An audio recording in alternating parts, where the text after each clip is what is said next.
Hello everybody, welcome back to my English class. In this lesson today, I'm gonna help you with unit number 6, competitions, lesson number 3, listening. So before learning the new lesson, we will watch a video. And after watching this video, to answer some questions for me.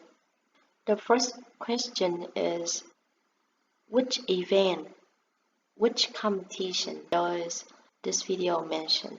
And the second question is, what does that person contribute to the event or the competition? Okay, now let's begin.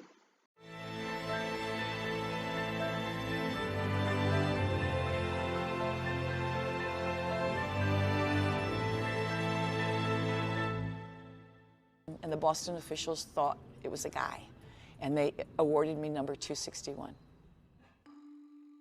The morning of the Boston Marathon was incredible. It was sleeting and snowing with a terrible headwind, but it was so cold I wasn't going to take off my heavy gray warm-up suit.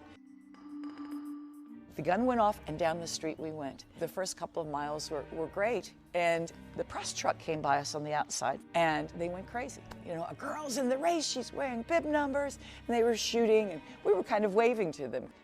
And suddenly I saw this man, and I was so frightened. He grabbed me by the shoulders, and he spun me back like that, and tried to rip off my bib number. And he screamed, "Get the hell out of my race and give me those numbers." I was so terrified and scared, but my boyfriend came running and hit the official and sent him flying out of the race. I have to finish the race, even if I have to finish it on my hands and my knees, because if I don't finish the race, nobody's going to believe that women can do this. Nobody's going to believe that women should be here.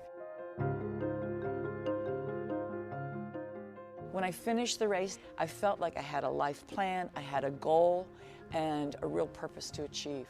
And I felt absolutely fulfilled also because I'd run my first marathon under the most incredibly difficult conditions. And I knew after that, nothing was going to be as hard.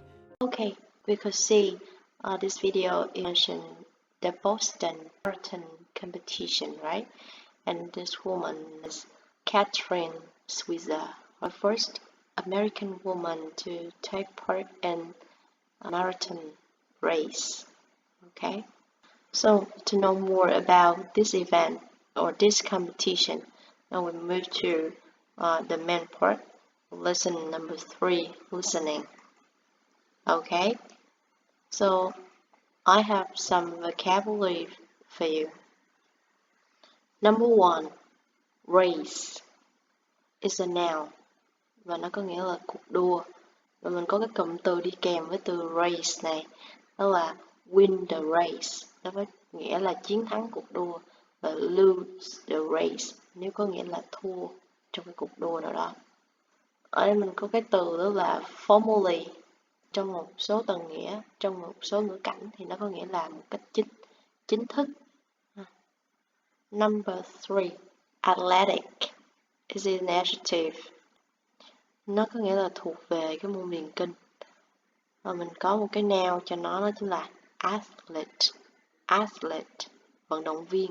Bạn để ý chữ athletics này sau khi thêm s đó bạn, nó không phải là tính từ thêm s đâu, các bạn đừng hiểu lầm, mà nó là một cái noun. Nó có nghĩa là thể thao, hoặc là nó để chỉ các cái môn điền kinh luôn. Yeah. Athletics. Athletics. Number 4, association is a noun, hiệp hội các bạn. Number 5, reach. Nó có nghĩa là vươn tới, đạt tới. Reach the finish. Number 6, champion. Champion. Number 7, clock. Clock is a verb, nghĩa là bấm giờ. Hoặc là bạn ghi được cái quá trình chạy bạn trong vòng bao nhiêu phút, tốc độ như thế nào, khoảng cách là làm sao. Number 8, official.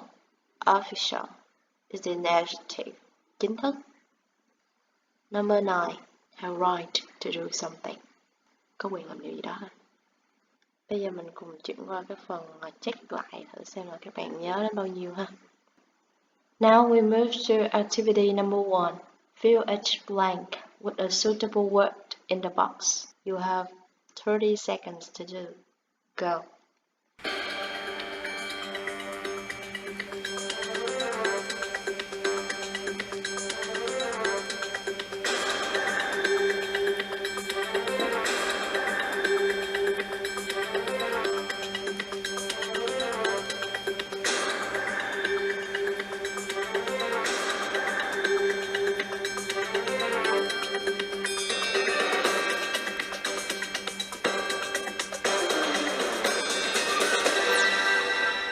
Ở đây mình thấy động từ ở thể bị động ha, thì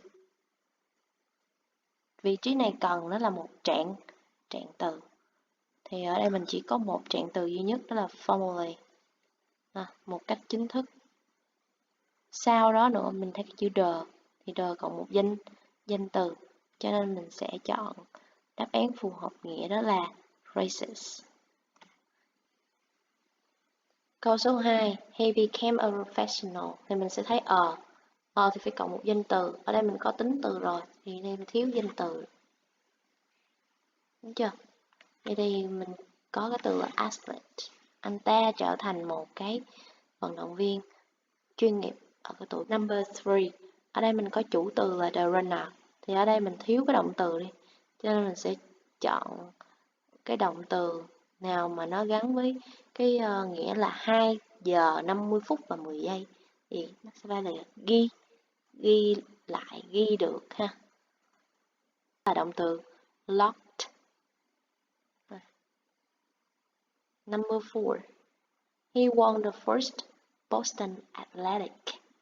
Anh ta giành chiến thắng trong cái cuộc đua marathon ở cái hiệp hội bộ môn điền kinh ở Boston Association.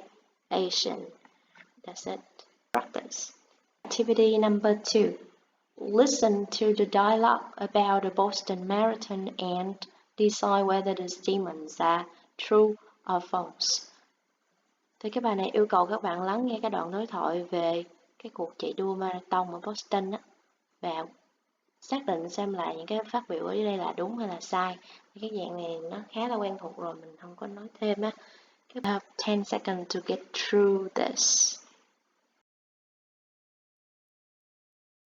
Listen to the dialogue. Unit 6, Competitions, Part C, Listening. What are you reading, Paul? The history of Boston Marathon. It sounds interesting. How often is it held? Every year in the USA. When did it begin? In 1897, and the same year, John McDermott won the first Boston Athletic Association Marathon. Who was John McDermott? Where did he come from? He was the first man who won the first Boston Marathon in the USA. He came from New York. How long did it take him to reach the finish? He clocked 2 hours, 50 minutes and 10 seconds. Did women have the right to participate in long-distance running? Yes, but not until 1967. Women were formally accepted to take part in the Boston races. A few years later, Kuskick became the first official female champion. When did she win the race? In 1972, there were 8 women starting the race and all 8 finished. Is the race held for only American people? No, each year more runners from every part of the world join it. In 1984, 6,164 runners from 34 countries ran in the marathon. What are the rules of the Boston Marathon? Well, the Boston race is about 42 kilometres. Runners have to go through 13 towns during the race. It ends in the centre of Boston.